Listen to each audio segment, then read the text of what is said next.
traveler, Paimon. I suppose your story is ready. Yep. How about you? Do you need some more time? No need. I am also ready to tell my story. Paimon calls dibs. Paimon first! Please, go ahead. Okay, here goes. Once upon a time, there was an evil researcher who went into the mountains and did a crazy experiment on whopper flowers to transform their appearance.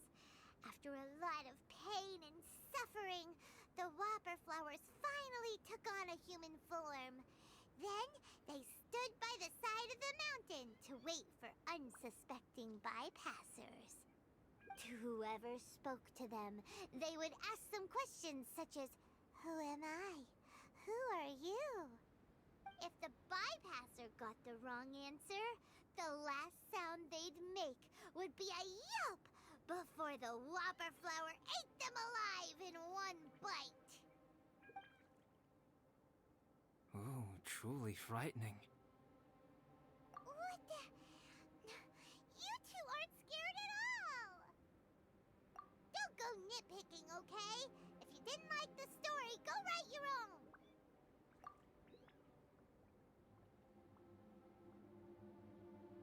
In other words, the whopper flowers would ambush and then completely replace their victims. And then what? Go back to where the person lives? Enter their home? Eat their whole family? Paimon made up this story, but now Paimon's the one who's scared by it. It's a good story. May I write it down? I may bring it up in future conversations. What for? Just to scare people with? Yes. You've got a real mean streak, Albedo. Mine is a little longer than yours. It starts with an alchemist. A great alchemist once created Subject 1. Subject 1 was her proudest achievement, and successfully blended into human society. No one ever would have thought that this friend of theirs was in fact a synthetic human. However, unbeknownst to Subject 1, the alchemist had tried the same experiment many times before he had come into being. Some of the rejects from failed experiments had been discarded, but had not died. Subject 2 was one such failed experiment. He was swallowed by a great dragon that came to rest upon a snow-swept mountain.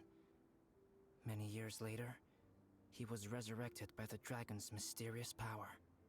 He saw all kinds of people on the mountain, including Subject 1, who had somehow miraculously blended in among them. Never in Subject 2's wildest imagination had he thought it possible for experimental life forms such as they to deceive everyone so successfully. He saw the way humans accepted Subject 1 as a friend, witnessed their affection as they addressed him by name. This was what Subject 2 wanted. Now, all that Subject 2 desired was to replace Subject 1 and take the joy of his existence for himself. This is giving Paimon the chills. So scary. Subject 2 began to unfold his plan. He stole Subject 1's books and notes and studied all that Subject 1 had learned from the alchemist. Subject 2 was highly intelligent, and he learned quickly. He changed his face into an exact replica of Subject 1's face. Then, he found a plant with mimicry capabilities and transformed it using dragon blood and alchemy. And so, not only did Subject 2 transform his own appearance to perfectly match that of Subject 1, he also created a third entity, Subject 3. What? There's 3 of them now? But Subject 2 wanted to become a perfected human. So, he erased a mark on both his and Subject 3's necks, for these marks were symbols of imperfection. In my view, it was probably a subconscious act, an instinct. He so desperately craved to become a perfect human being that he forgot something. Human beings are defined by their flaws. Subject two's plan was meticulously crafted. Subject 3 would draw Subject 1's attention. After Subject 1 disposed of Subject 3, he would assume the threat had now disappeared and would let his guard down. The next moment that Subject 1 was alone, Subject 2 would make his move. He would eliminate Subject 1 and become the only one remaining. He would secretly replace the Subject 1 of everyone's memories and inherit his identity, residence, clothing, sword, name, and friends. People would have no idea that the individual they knew had become somebody else from one day to the next. This is way too scary. Paimon's never gonna be able to trust anyone again.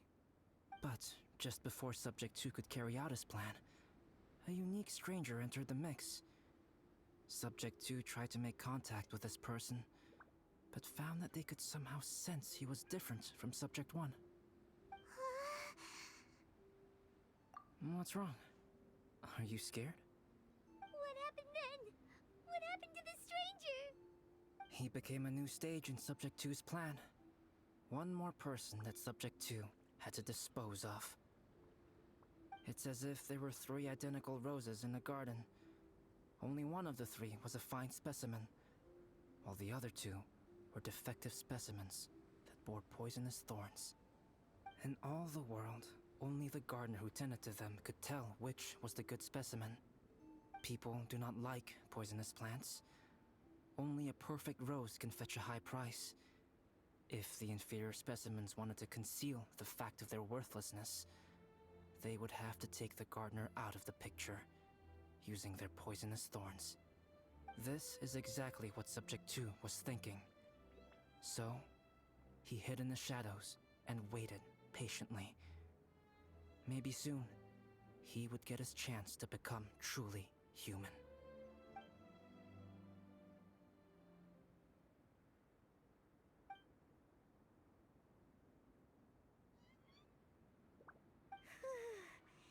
That was intense! So what happened after that? Did Subject 2's plan succeed? Paimon can't bear thinking about it. Fortunately, it is just a story. And even in this story, Subject 2 did not succeed. But you can never let your guard down on Dragonspine. Monsters mutated with Durin's power and blood are also creatures of Rhine-Daughter, just like me. You must beware of all such creatures. I'm glad to hear that. It's okay. I know what I am. You and I are both different, so there is no need for me to hide the truth from you. The only thing is that sometimes, when I think about how mighty the power of alchemy is, I feel so small. As beings who set foot in this world, how arrogant are we in desiring to control our destiny and in desiring to create? Is creation an arrogant act, traveler? If not, why do we call the ones that created us and control us gods? If it is, then what qualifies us to call ourselves creators? How far must we take our reverence and respect, and what purpose does it serve? Nothing special, but whenever I think about it, I feel a twinge of grief. Poor Albedo. Hello? Traveler, are you here? Hey, is that Amber? Thought we might find you here. We're here to deliver a message from Cyrus. There's gonna be a big event down at the base camp, and they want you there too, Traveler. Winter camp is nearing its end. Apparently, even provisional instructors are required to attend. Looks like we need to go, Albedo. Bye for now. Then I won't keep you. I have some things to attend to here, so forgive me for not seeing you down. Don't worry about it. There have been no issues getting up and down the mountain recently. Is everyone ready? Let's not keep them waiting.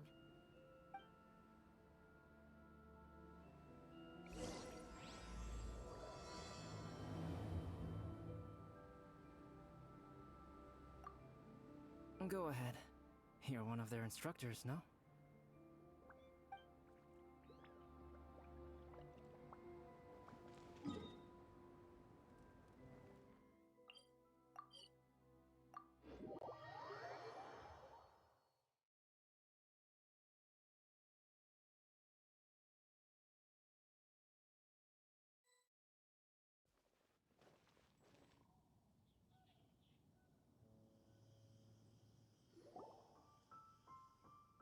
Huh? Who is this guy?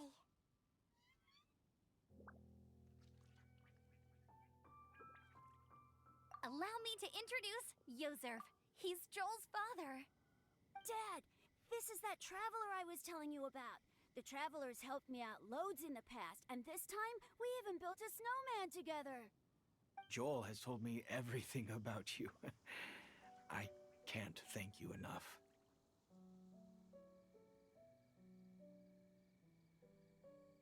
Wow! This is amazing! Wait a second. Why is Cyrus discreetly wiping tears away? And what is Pallid doing here? Pallid is the hero of the hour this time. Go on, Pallid. Tell us what happened in your own words. Okay. The weather was fine on that fateful day, and I had a feeling that Lady Luck was smiling down on me. So I trusted my gut and set off to explore somewhere new, somewhere dangerous. Because where there is great danger, there is also great treasure. Why does this sound so hard to believe?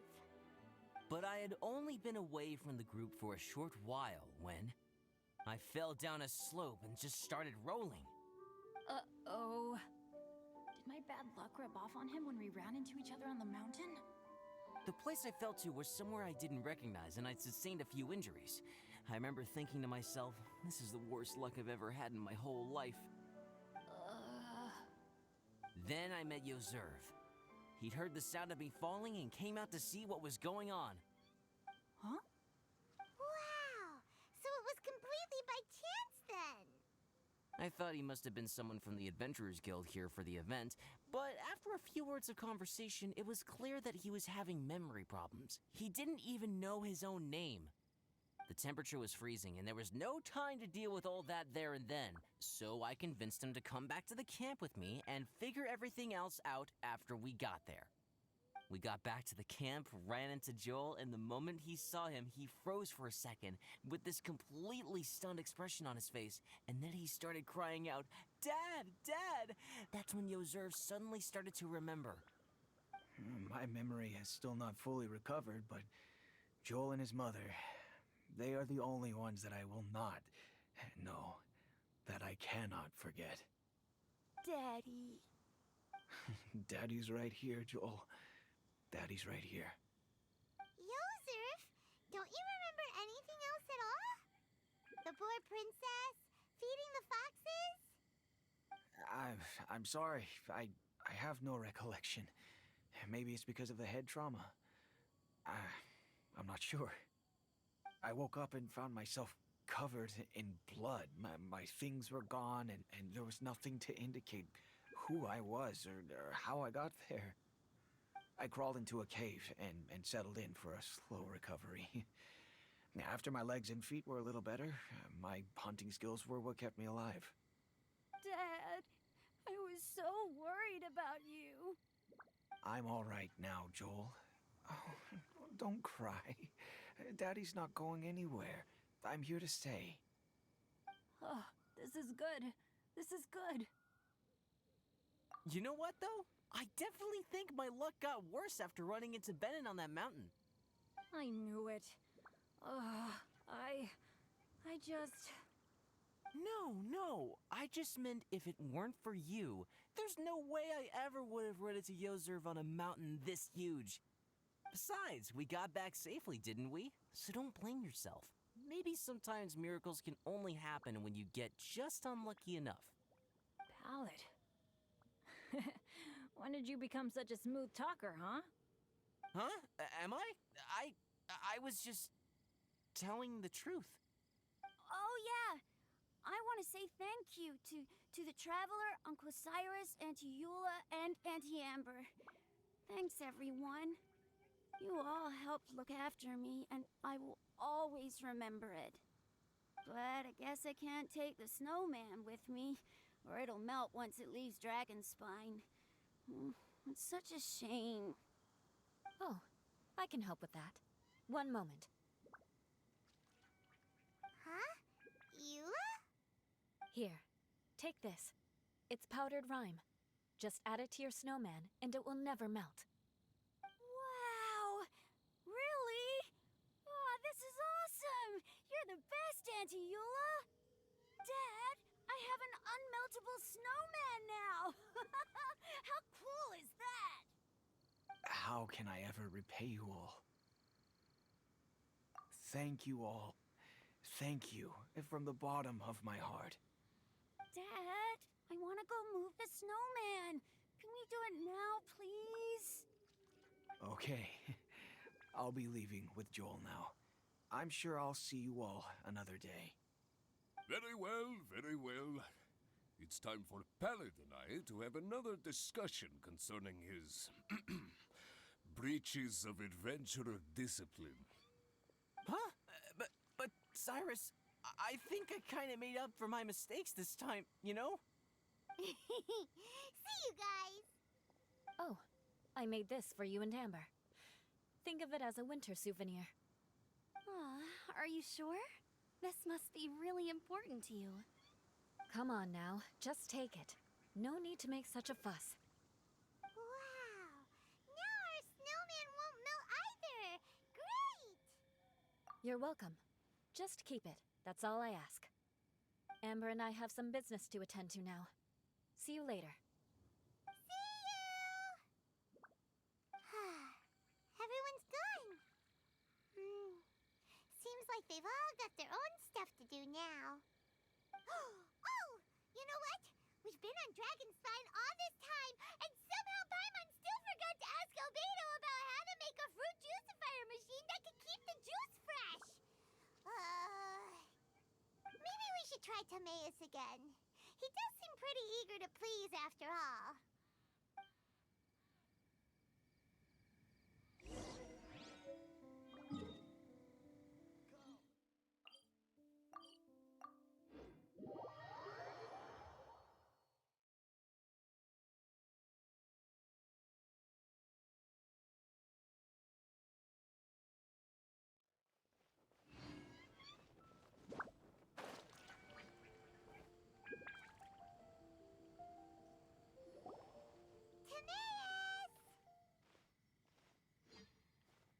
Traveler and Paimon, what can I do for you? Wait a minute. You've got that mischievous look on your face. Oh, you're not still thinking about that ridiculous juicer thing, are you? Timaeus, will you help us? Well, if the Traveler isn't really interested, then, yeah, maybe I'll give this one a pass. It's just the weirdest request ever. No, but Paimon's Sunsettias are gonna go to waste without it. And the time it would take me to research something like that, I could probably pick those Sunsettias again 10 times over. New research project, Timaeus? We meet again. Oh, Albedo, thank goodness. So the situation is, Paimon wants a machine that can turn fruit into juice and keep the juice fresh. I mean, surely it's... Majorly important, that's what it is. If you can manage to invent this, we'll never have to worry about fruit going bad ever again. That's impossible.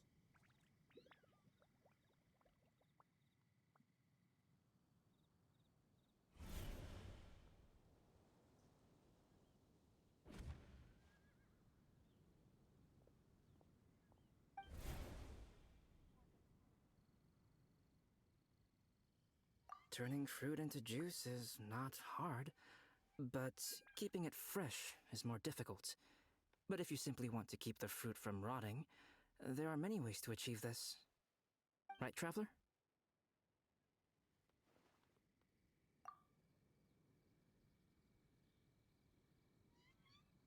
What about his neck? What's wrong? Is there something on my neck? From the look on your face, It's as if you thought I just played a practical joke on you that was in exceedingly poor taste.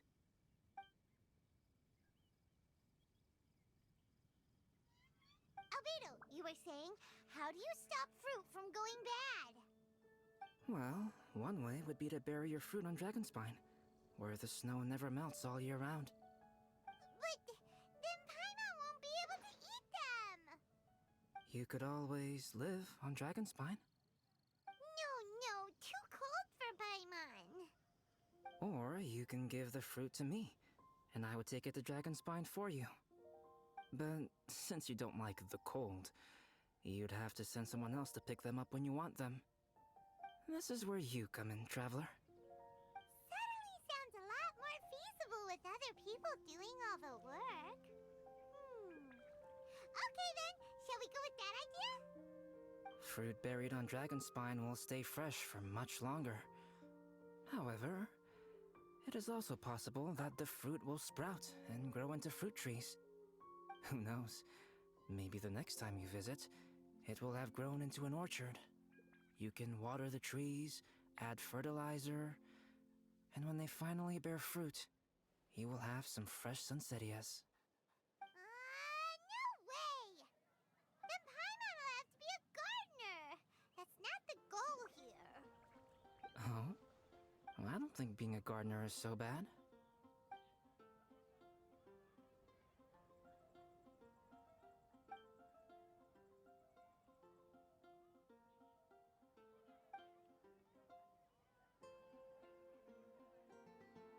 Albedo! Stop trying to get your hands on Paimon's super sweet Sunsettias! It bothers you, does it?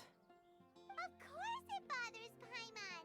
They are the rarest, super duper sweetest Sunsettias ever! And they're not for you! Okay, but they're just Sunsettias. I think you're only so attached to them because you don't have much fruit of this quality in your possession. When someone's pockets are full and their spirit is fulfilled, they don't easily fall prey to this kind of yearning.